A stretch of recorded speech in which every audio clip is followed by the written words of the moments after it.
The containment field hummed with lethal energy, casting flickering blue shadows across the observation deck of the Celestial Harmony, a Galactic Council research vessel.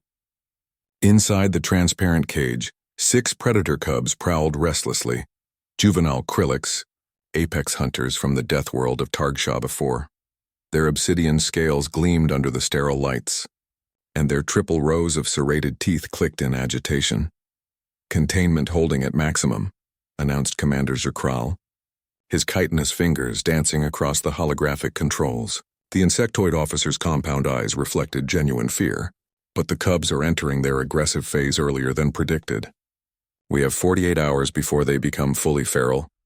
Around the observation deck, representatives from a dozen species watched with mounting dread. The Krillix cubs had been orphaned during a mining expedition gone wrong, and the Council had been tasked with their safe relocation. But no one had anticipated how quickly the young predators would deteriorate without proper care. Already they had injured 3 handlers and destroyed 2 containment units. "We should euthanize them," suggested Ambassador Kelthar, her crystalline form refracting the harsh light. "It is the merciful option. They will die regardless, starvation, madness, or both."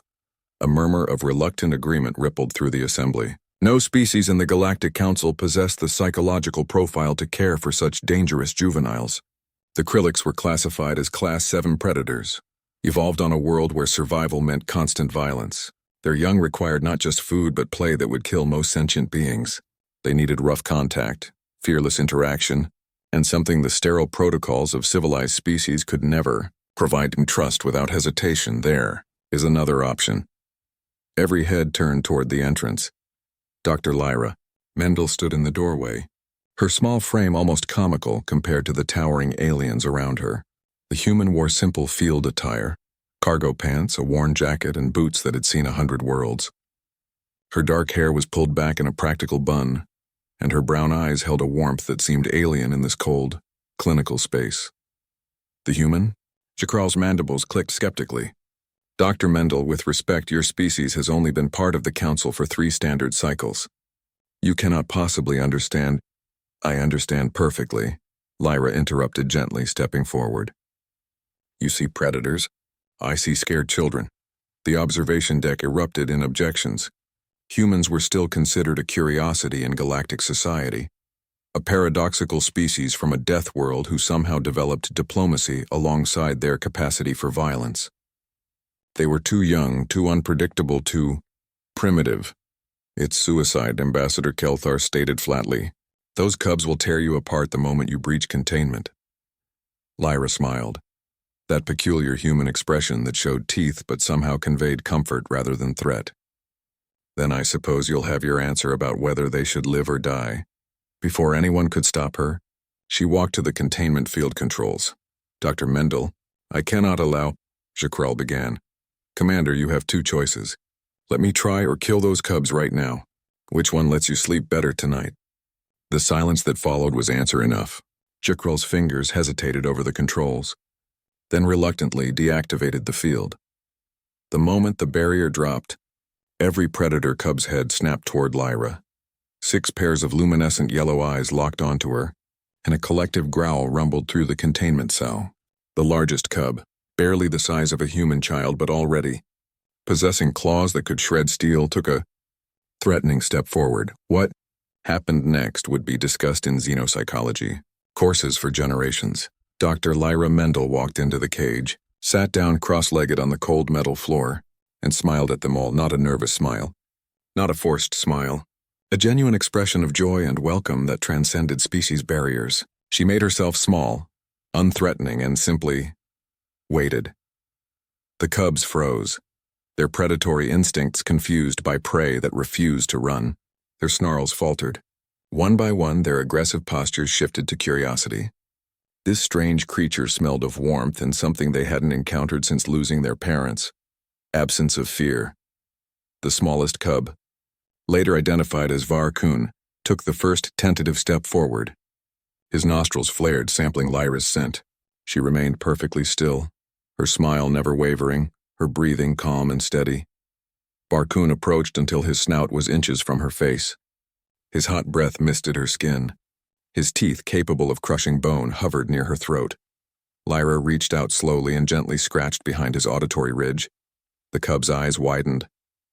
Then impossibly he leaned into her touch, a sound emerging from his chest that was part purr, part rumble, a contentment vocalization researchers thought extinct in captive Krillix. "That's it, little one," Lyra whispered. "You're just scared, aren't you?" "It's okay. I've got you." One by one, the other cubs approached. They sniffed her, tested her with gentle nips that she tolerated without flinching, and gradually settled around her.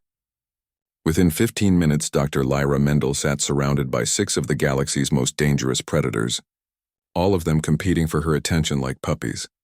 She laughed, a sound of pure delight, and began to play with them. Not the careful, calculated interaction of a researcher, but the rough, joyful tumbling of someone who had grown up with dogs, cats, and every stray animal that crossed her path. When one cub play-bit her arm hard enough to draw blood, she simply redirected the behavior to a toy she pulled from her pocket, teaching boundaries with patience rather than punishment. On the observation deck, the assembled species stood in stunned silence. "Impossible," Kelthar whispered. "Her biology should trigger their hunt response. Her size makes her prey. Her fear—" "She has no fear," Jakral interrupted, his voice filled with something approaching awe. "Humans, they evolved alongside predators, didn't they? They weren't just prey or predator. They were both. They understand." Ambassador Velkara, an elderly Thanarian whose species had spent millennia studying galactic psychology, leaned forward with trembling limbs. "It's not just understanding. Look at her dopamine and oxytocin levels."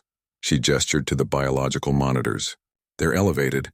She's enjoying this. The danger, the trust, the connection, it activates reward centers in her brain. She's wired to find this fulfilling." Over the next 3 hours, the galaxy watched a human woman teach predator cubs to play fetch, to respond to her voice, to gentle their bites, and to trust. She sang to them, strange human melodies that seemed to calm their aggressive instincts. She groomed them, letting them groom her in return, accepting their rough affection with laughter. When Varkun finally curled up in her lap, exhausted from play, and the other cubs settled around her in a protective circle, Dr. Lyra Mendel looked up at the observation deck with that same warm smile. "They're ready to eat now," she called out, "and I'll need sleeping quarters moved into their habitat. Someone needs to stay with them until we reach the sanctuary." "You cannot seriously intend to live with them," Jakral protested weakly.